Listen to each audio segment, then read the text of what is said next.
다윗이 자신의 죄를 덮으려고 했던 계획은 첫 번째 계획은 수포로 돌아가 버렸습니다.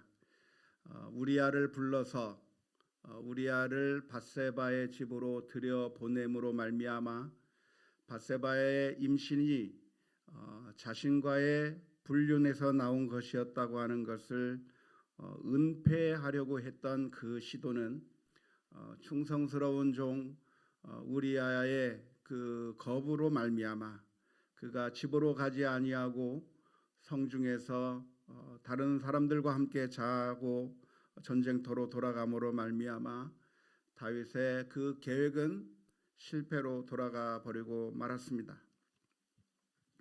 그래서 이번에는 다윗이 더 큰 계획을 세웠습니다. 더 무서운 계획을 꾸민 것입니다. 그것은 바로 우리아를 전쟁터 최전방으로 보내서 죽이겠다고 하는 계획이었습니다. 아마 영화의 한 장면이었다고 한다면 다윗이 속으로 이런 말을 하면서 우리아를 보냈을 것 같습니다. 그러길래 진작 집으로 가지 왜 안 간단 말이야? 네가 네 죽음을 자초한 거야 하면서 어쩌면 독배가 하면서 이 다윗이 우리아를 전방으로 보내게 되었을 것입니다. 결국 전쟁터로 돌아간 그 우리아는 최전방에 보내어져서 암몬 족속 적의 손에 의해서 죽임을 당하게 되었다고 하는 것이 오늘 본문에 기록된 내용입니다. 이 일을 진행함에 있어서 다윗은 요압 장군에게 편지를 써서 지시했습니다. 요압 장군이 누굽니까? 요압 장군은 다윗과 함께 평생을 동거동락했던 정말 믿을 수 있는 다윗이 신뢰할 수 있는 그런 장군에게 특별 부탁의 편지를 보냈는데 그 편지에 쓰여진 내용이 아주 노골적인 내용입니다. 그 명령이 이렇게 기록됐는데요. 우리아를 맹렬한 싸움의 맨 앞에 세워둬라.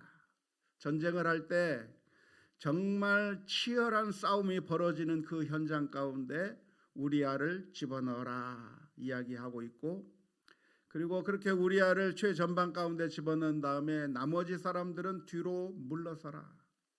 함께 싸우는 것이 아니라 다른 사람들은 뒤로 물러서서 우리아만 그 자리에 남겨두라고 이야기를 한 겁니다. 그래서 결국 그가 적군의 창과 칼과 활에 맞아 죽게 하라고 하는 아주 구체적이고 아주 노골적인 살인 교사의 편지를 요압 장군에게 보내줬는데 그 편지를 우리아 본인이 지니고 요압 장군에게 전해주게 되었습니다. 이런 상황 가운데서 다윗의 편지를 받은 요압은 이 다윗의 명령을 그대로 따르고 순종하는 것이 옳았을까요? 거부하는 것이 옳았을까요? 거부하는 것이 옳았을 것이라고 믿습니다. 물론 군인이라고 한다면 왕의 명령에 절대적으로 복종하는 것이 기본입니다. 군대라고 하는 특성상 하급자는 상급자의 명령을 절대적으로 복종해야 하는 것이 군대이고, 절대적인 복종이 무너져 버리면 그 군대는 군대로서의 역할을 하지 못하게 되어 있기 때문에 사실 상급자의 명령이라고 하면 무조건 복종하는 것이 가장 기본적인 태도라고 말할 수가 있겠습니다. 순종이라고 하는 것은 무엇입니까? 순종이라고 하는 것은 내가 이해하고 내가 납득이 되고 내가 생각해 볼 때 합당하고 동의가 되어야만 순종하는 것을 가리켜서 순종이라고 하지 않습니다. 순종이라고 하는 것은 무엇인가? 순종이라고 하는 것은 내가 이해가 되지 않고 납득이 되지 않고 아무리 생각해도 도무지 이해가 되지 않는, 설득이 되지 않는 그런 상황에서조차도 순종할 수 있는 것, 따르는 것이, 그것이 바로 순종의 본질이라고 이야기할 수가 있겠습니다. 성경적인 가르침은 무엇입니까? 성경적인 가르침은 위에 있는 권세에게 복종하는 것이 하나님께서 만들어 놓으신 법칙입니다. 로마서 13장 1절과 2절의 말씀에 보면 이렇게 기록되어 있는데요. 각 사람은 위에 있는 권세들에게 복종하라. 권세는 하나님으로부터 나지 않음이 없나니 모든 권세는 다 하나님께서 정하신 바라. 그러므로 권세를 거스르는 자는 누구의 명을 거스름이니? 하나님의 명을 거스름이니 거스르는 자들은 심판을 자취하리라라고 말씀해주고 있습니다. 그러니까 성경적인 관점에서 우리는 위에 있는 권세를 가지고 있는 자에게 복종하는 것이, 그것이 성경적인 원칙이라고 하는 것을 먼저 우리가 분명하게 기억하면 좋겠습니다. 그래서 자녀들은 누구에게 복종해야 됩니까? 부모에게 복종을 해야 해요. 왜냐하면 자녀들에 대한 권세가 부모에게 있기 때문에 그렇습니다. 성경적인 가르침은 무엇인가? 부모의 말씀에 자녀가 순종하는 것이, 그것이 성경적인 관점에서 옳은 것이라고 말씀하고 있고, 우리 자녀들을 양육할 때 부모의 말씀을 순종하는 것이야말로 하나님의 말씀에 순종하는 것이라고 하는 것을 가르쳐 줄 필요가 있는 것이죠. 그런데 자녀들이 부모에게 순종할 때는 언제 순종해야 되는가? 내가 생각해보고 합당하기 때문에 순종하고, 하나님께 우리 권세를 지니고 있는 자가 결정한 것이 내가 이해가 되니까 순종하는 것이 아니라, 많은 경우에 있어서는 내가 이해되지 않는다고 할지라도, 도무지 이해되지 않는다고 할지라도 내 위에 있는 권세를 가지고 있는 분이 이야기를 한다고 하면 그 말씀에 따르고 순종하는 것이, 그것이 성경적인 관점에서의 순종이라고 하는 것을 우리가 분명히 기억해야 될 줄로 믿습니다. 우리가 하나님의 말씀을 순종하는 것도 역시 마찬가지입니다. 하나님의 말씀이 우리에게 주어졌는데요, 성경 66권의 말씀이 주어져 있는데, 이 하나님의 말씀 우리가 듣고 순종해 나갈 때 그 하나님의 말씀은 때때로 우리들이 이해하지 못하는 것들이 많이 있습니다. 원수를 사랑하라라고 하는 그런 말씀들, 그 말씀을 우리가 가만히 생각해 보면 이해가 되지 않아요. 이 험악한 세상에서 나를 핍박하고 나를 저주하는 사람을 위해서 축복하고 기도해 주라고 하는 그 말씀이 우리들의 마음 가운데 이해가 되지 않아요. 만일 우리가 하나님의 말씀대로 살면 이 세상에서 무시를 당하게 될 것이고, 이 세상에서 그런 식으로 살면 다 빼앗겨 버리게 될 것이고, 이 세상에서 그런 식으로 살면 정말 명함도 내밀지 못하고 정말 핍박만 당하면서 억울한 일을 당하면서 살 것만 같아요. 우리의 생각으로는 누군가 나에게 해를 끼치면 몇 배로 갚아줘 버리고, 원수를 갚아버리고, 내가 만만하지 않다고 하는 사실을 본때를 보여줘야, 그래야 사람들이 나를 함부로 대하지 않을 거라고 하는 그런 생각이 우리들에게 있습니다. 하지만 우리는 하나님의 말씀을 들으면서 그 하나님의 말씀이 이해가 되지 않는다고 해서 순종하지 않는 것이 아니라, 이 말씀이 하나님의 말씀이니까 순종하는 거예요. 예수님도 하나님 앞에 순종했는데 십자가를 지라고 하는 그 명령을 들을 때 하나님께서 죽으러 가라고 말씀하시니까 순종하는 거예요. 내가 이해가 되고 내가 다 납득이 돼야 순종하는 것이 아니라, 순종의 본질이라고 하는 것은 나를 사랑하사 나를 돌보시고 주관하시는 그 하나님께서, 권세를 가지신 그 하나님께서 내게 명령해 주시는 그 명령이 나를 죽이기 위해서 하는 명령이 아니고, 나를 밟아버리기 위해서 하시는 명령이 아니라 사실은 우리의 영적인 복락을 위하여서 하나님께서 우리를 위하여 주시는 명령이라고 하는 사실을 우리가 신뢰하기 때문에 우리가 이해하지 못하더라도 하나님의 말씀에 순종하는 것이고, 성경 말씀 가운데 우리가 순종해 나가는 것이, 그것이 바른 우리들의 자세라고 말할 수가 있겠습니다. 하나님께서 선악과를 먹지 말라고 했으면 먹어야 됩니까? 안 먹어야 됩니까? 안 먹어야 돼요. 그런데 그 선악과를 바라보면서 왜 하나님께서는 이걸 먹지 말라고 하셨을까? 다른 것은 다 먹으라고 하면서 왜 이것을 먹지 말라고 하셨을까? 먹으면 맛있을 것 같은데, 먹으면 지혜롭게 할 것 같은데, 먹으면 눈이 밝아질 것 같은데, 그런 생각이 우리들의 마음 가운데 들더라도 하나님께서 건들지 마라 그랬으면 어떻게 해야 돼요? 안 건드려야 돼요.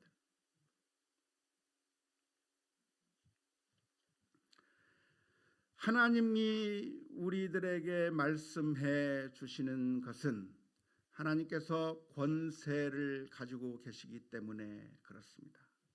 그런데 그 하나님께서 해주시는 말씀에 순종하지 않는 이유가 무엇이죠? 순종하지 못하는 경우는 언제 순종하지 않습니까?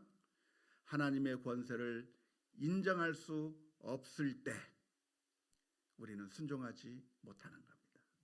내 마음의 왕자에 하나님이 앉아 계신 것이 아니라 내가 앉아서 내가 모든 것을 판단하고 내가 옳은가 그른가를 내 마음으로 판단하고, 심지어 하나님이 하신 말씀도 하나님도 내 생각으로 판단해서 내가 판단하고 결정하고 따를까 말 것인가를 결정하는 것이기 때문에 사실 순종하지 않는 거라고 하는 것은 하나님을 하나님으로 섬기지 않는 아주 악한 모습이라고 말할 수가 있는 것이죠.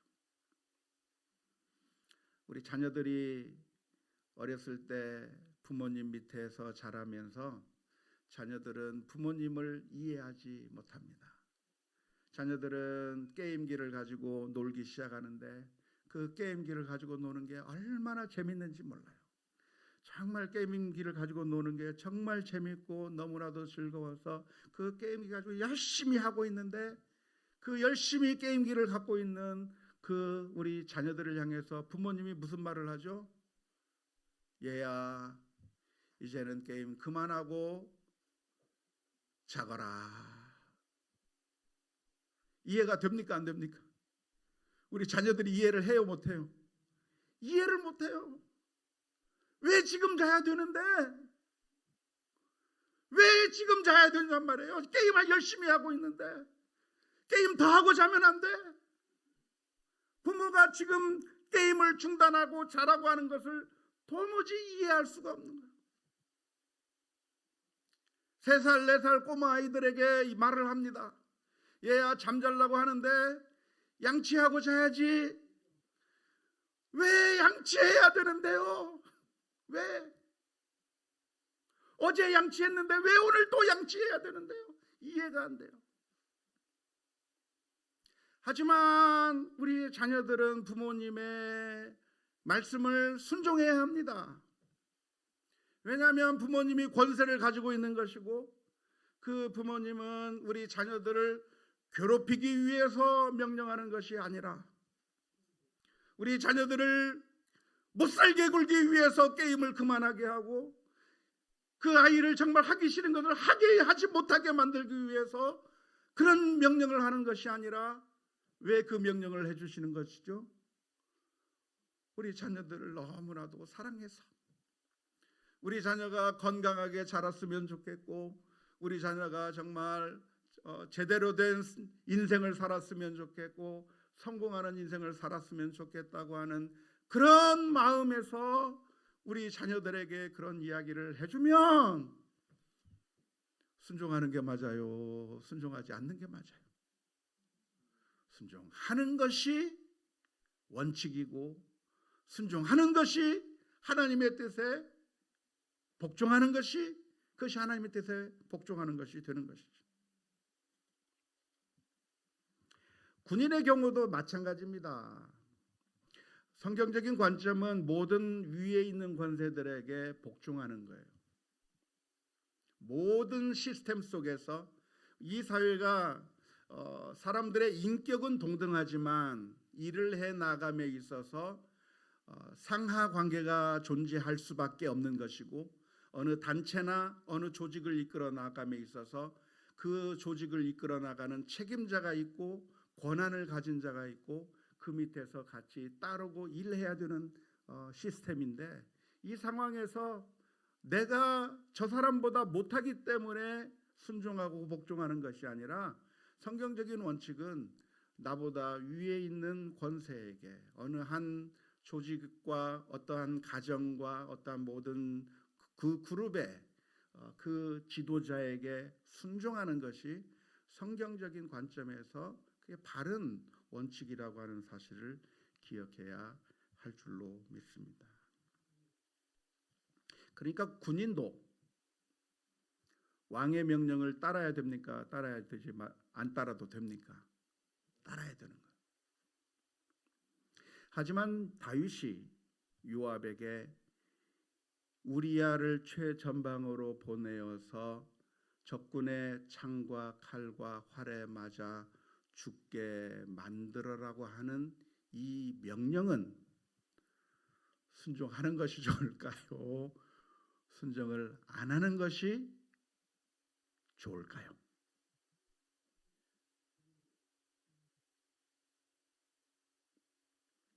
지금까지 제가 순종해야 된다고 한참 얘기를 했는데, 그런데 이 경우는 순종 안 해야 되는 거예요.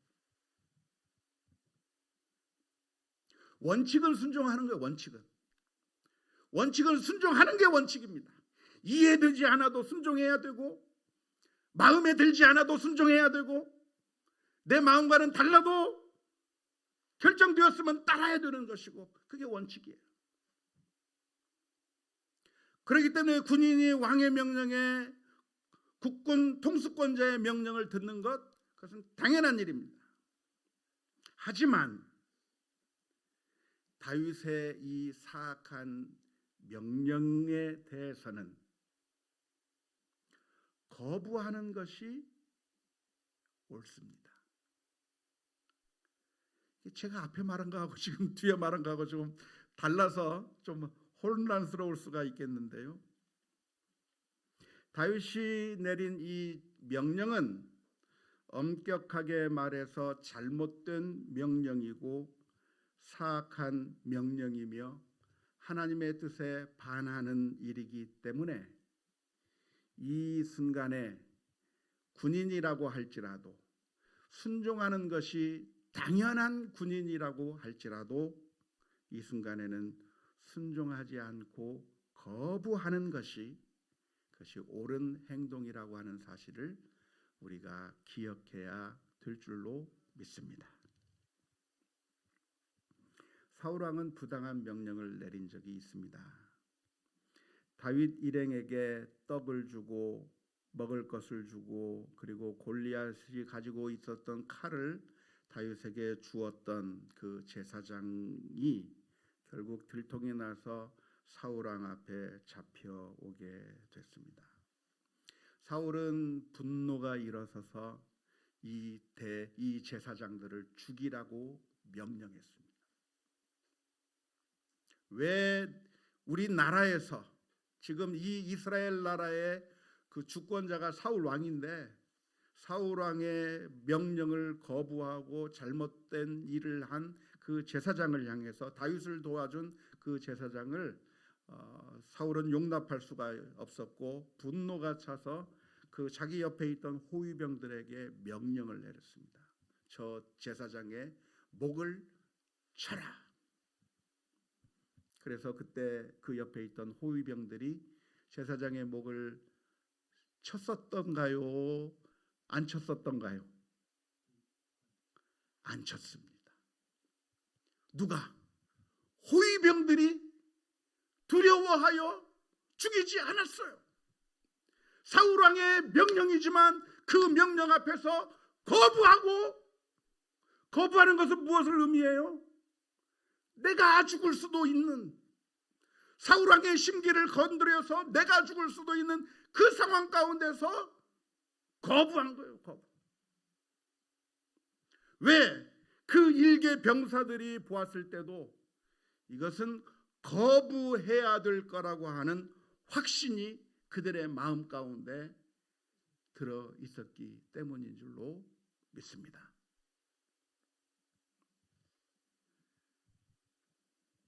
결국 그래서 제사장이 살아온 것은 아니고 그 옆에 있던 사람이, 신고했던 그 사람이 결국 죽이게 되었습니다.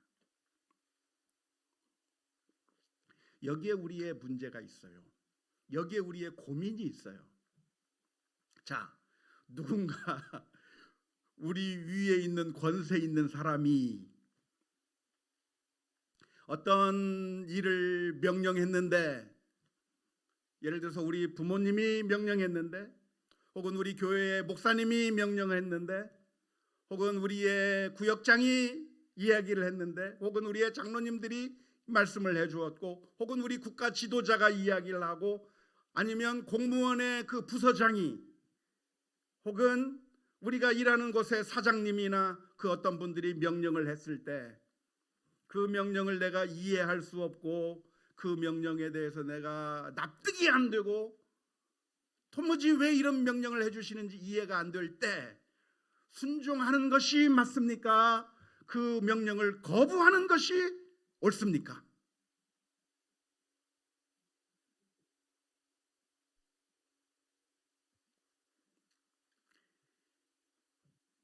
그냥 쉽게 순종하는 게 옳다. 그냥 쉽게 그럴 땐 거부하는 게 옳다. 둘 중에 하나 답으로 딱 떨어지면 얼마나 좋겠어요. 그런데 우리의 인생은 그런 게 없어요. 매 순간순간마다 고민해봐야 되는 거예요. 고민해봐요. 순종해야 될 것인가, 거부해야 될 것인가. 기본적으로는 순종해야 돼요. 그런데 때때로 거부해야 하는 것이 있을 수 있는 것이죠. 그래서 케이스 바이 케이스로 하나하나 그때마다 우리의 악한 본성 때문에 내가 모든 것을 판단하려고 하는 교만함 때문에 거부하는 것인지, 아니면 정말 하나님의 말씀에 순종하며 엎드리고 기도하는 가운데 이 명령만큼은 도무지 수행할 수 없는 것이라고 하는 그런 믿음의 고백에서 거부하는 것인지, 진지하게 하나님 앞에서 그 문제를 가지고 고민해 나아가야 하는 것이고, 신앙생활이 그래서 쉽지가 않은 거예요. 신앙생활이 쉽지가 않아요. 그냥 다 거부해버리든가 다 순종해버리든가 해버리면, 생각 없이 해버리면 얼마나 편하고 얼마나 쉽겠어요. 요압 장군의 경우는 대부분의 명령에 대해서는 순종하는 것이 옳았습니다.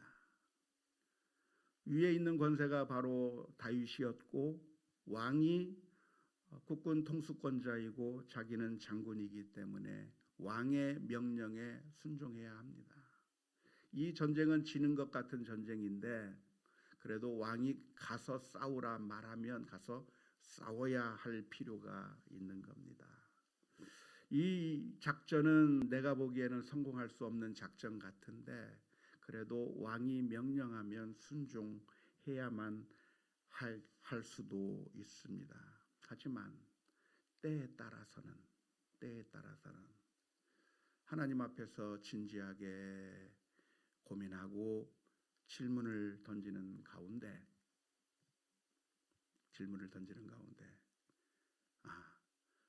하나님께서 원하시는 일이 아니기 때문에 나는 이 일을 할 수 없습니다. 자신의 목숨을 내놓고 고백할 수 있어야 될 줄로 믿습니다. 우리는 양극단을 피해야 합니다. 무조건 복종하고 아무런 생각도 하지 않으면서 맹목적으로 복종하면 된다. 모든 권세는 하나님께로부터 온 것이니까 위에 있는 사람의 말을 듣는 것이 하나님의 말씀을 듣는 것이요. 그러니까 명령하기만 하면 이게 옳은지 그른지 판단할 것도 없고 그냥 무조건 맹목적으로 순종해도 된다고 하는 그런 맹목적 복종하는 것도 잘못이고, 정반대로 사사건건 내가 이해 못하면 나는 못합니다. 설명해 보세요. 나를 좀 납득시켜 보세요. 그냥 명령만 하지 말고 내가 좀 이해할 수 있게 해주지 않으면 나 못합니다. 그렇게 사사건건 복종하지 않는 태도를 가지고 있는 그것도 잘못이고, 정말 우리들의 마음의 태도는 기본적으로는 모든 것들을 복종하는 마음을 가지고 있어야 하지만, 그러나 때로는 하나님 앞에서 진지하게 고민해 볼 때 이것은 아닙니다. 이것은 순종할 수가 없는 것입니다 라고 하는 말을 해야 되는데요, 그렇게 말하면 어떻게 되죠? 내가 죽는 거예요. 다윗이 누구를 죽이겠어요? 요압을 죽이는 거죠. 안타깝게도 우리나라는 악한 사람들의 그 잘못된 명령이 있음에도 불구하고 마치 지식을 반납한, 생각을 반납한 사람들처럼 나는 공무원이니까 위에서 시키는 대로 다 해. 나는 경찰이니까 위에서 시키는 대로 다 해. 나는 군인이니까 위에서 시키는 대로 가라면 가고, 우리 국민을 향해서 총 쏘라면 총 쏘고, 그냥 시키는 대로 다 하는, 아무런 생각 없이 살던 그 사람들에 의해서 정말 비극적인 그 역사를 우리가 지금까지 겪어와야만 했습니다.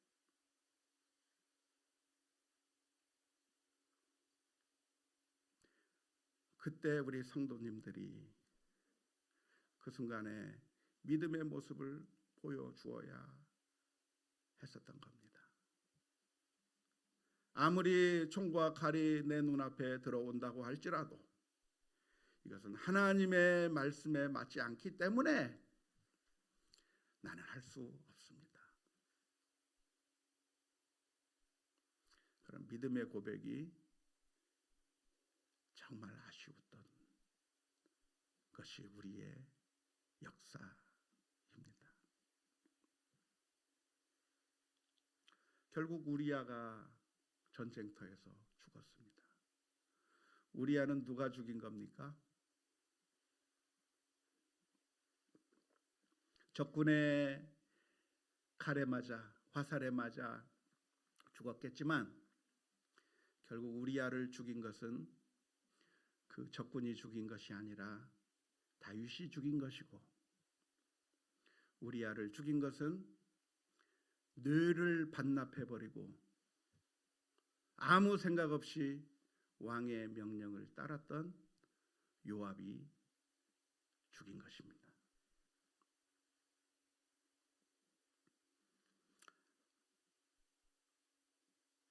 요압의 순종으로 말미암아 결국 다윗의 계획은 성공한 것 같았습니다. 우리아는 전사했고 이제 합법적으로 다윗은 밧세바를 아내로 맞이하게 될 수가 있었습니다. 모든 것이 다 성공한 것 같았습니다. 골치 아픈 것 다 제거되었고 모든 다 다윗을 괴롭게 하는 모든 것들이 다 제거된 것 같았습니다. 하지만 결코 성공이라고 말할 수 없습니다. 사무엘하 11장 27절 마지막 부분에 보면 이렇게 기록하고 있습니다. 다윗이 행한 그 일이 여호와 보시기에 악하였더라. 성공한 것 같아도 그 일을 냉철하게 바라보고 계시는 하나님이 계신 거예요. 그리고 그 하나님 앞에서 다윗이 행한 그 일이 악한 것이라고 선언해 주고 계십니다. 그래서 다윗은 성공한 게 아니라 실패한 것이고요. 다윗은 결국 하나님의 심판을 받아야 될 그 상황 가운데 들어가게 되었습니다. 다윗은 얼마나 악한 사람입니까? 다윗은 사울만큼 악했습니다. 사실 이렇게 적진에게로 사람을 보내서 그래서 적군의 칼에 맞아 죽게 만드는 그 방법을 사용한 사람이 다윗 말고 또 있었습니다.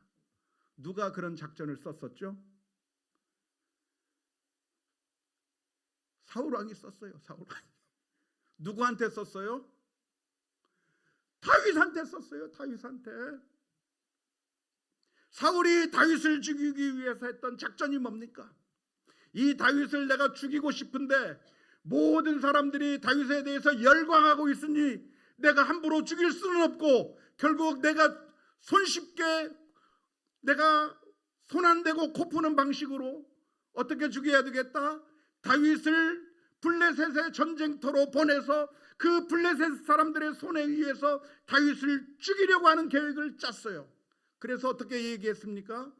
자기 딸 미가를 내걸고 다윗을 내가 사위로 맞이해 줄 테니까 왕의 사위가 되려고 하면 지참금을 어지간해서는 용납이 안 될 텐데 사울은 아주 근사한 사람이니까 다른 것 다 필요 없고 적군의 블레셋 사람들의 포피 100개만 잘라가지고 오면 내가 너를 사위로 맞이해 주겠다고 하는 뻔뻔한 거짓말로 계략으로 다윗을 전쟁터로 보낸 겁니다. 그 전쟁터에서 다윗이 죽을 수 있었지만 하나님께서는 다윗을 사랑해 주셔서 구원해 주시고 하나님께서 그 다윗에게 기름 부어 주시고 내가 너를 왕으로 삼아 주시겠다 하셨던 그 하나님이시기 때문에 다윗이 블레셋과의 전쟁터로 갔을 때 그를 죽일 수 있는 그 상황 가운데서 하나님께서 지켜주시고 보호해 주셨는데 그 다윗이 똑같은 악한 일을 행하고 있는 거예요. 우리아를 죽이기 위해서 전쟁터로 보내는 거예요. 얼마나 사악한 모습을 보이는지 몰라요.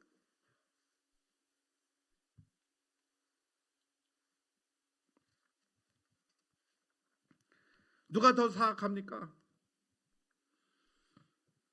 사울이 사악합니까? 다윗이 더 사악합니까? 사울은 미수로 끝쳤지만 다윗은 성공해버렸어요. 죄질로 따지면 다윗이 더 악하고 더 나쁜 인생이 된 것이죠. 하지만 그 모든 것들은 사람들이 볼 때는 그냥 어쩌다 보니까 전쟁터에서 안타깝게도 한 영웅이 한 군인이 죽었다고 생각했겠지만 전쟁하다 보면 이 사람도 죽이고 저 사람도 죽이니 그 죽이는 가운데 우리아도 죽은 것이라고 생각을 했겠지만 그 모든 것들이 다 감추어진 것이 아니라 결국 하나님께서는 그것을 보시고 다윗의 일이 여호와 보시기에 악했다고 말씀해 주고 계십니다. 사랑하는 성도 여러분, 우리는 더 이상 악을 행할 것이 아니고 하나님 앞에 엎드려야 합니다. 자꾸만 은폐하고 숨기고, 그래서 다른 사람들이 그 죄를 모르고 오히려 나를 향해서 박수 쳐주고 인정해주고 참 우러러보고 좋아해줄 때, 사람들이 나를 인정해주는 그 모습에 우리가 스스로 속아 넘어가서는 안 됩니다. 우리의 심장을 꿰뚫어 보시는 우리 주님이 계십니다. 저는 여러분들이 누군지 아무도 몰라요. 저는 여러분들이 다 좋으신 분들 같아요. 다 믿음도 좋으시고, 다 사랑이 많으시고, 다 인격적이시고, 너무나도 좋아요. 그런데 하나님은 꿰뚫어 보셔요. 은밀한 그 죄까지도 꿰뚫어 보시고, 나의 그 완악한 마음, 나의 그 미워하는 마음 하나하나까지 다 꿰뚫어 보시는 그 주님 앞에 오늘 저와 여러분들은 엎드리고 회개하며 나아가는 것이, 그게 우리가 살 길이라고 하는 것을 기억해야 될 줄로 믿습니다.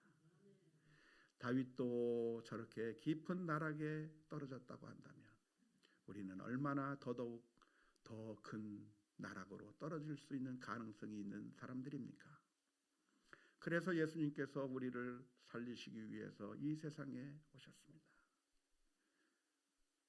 우리의 힘과 노력으로, 우리의 선함으로 하나님 앞에 갈 수 없기에 우리의 죄를 씻어주기 위해서 예수님께서 저 아름답고 깨끗하고 멋진 곳에서 우리를 씻기시기 위해 죄의 시궁텅 속으로 들어와서 우리를 씻기시고 회복시키시고 은혜를 베풀어 주시는 그 놀라운 은혜를 주님께서 베풀어 주셨기에 그 은혜를 바라보며 오늘 또 주님 앞에 나아가는 우리 모두가 다 될 수 있기를 주님의 이름으로 축원합니다.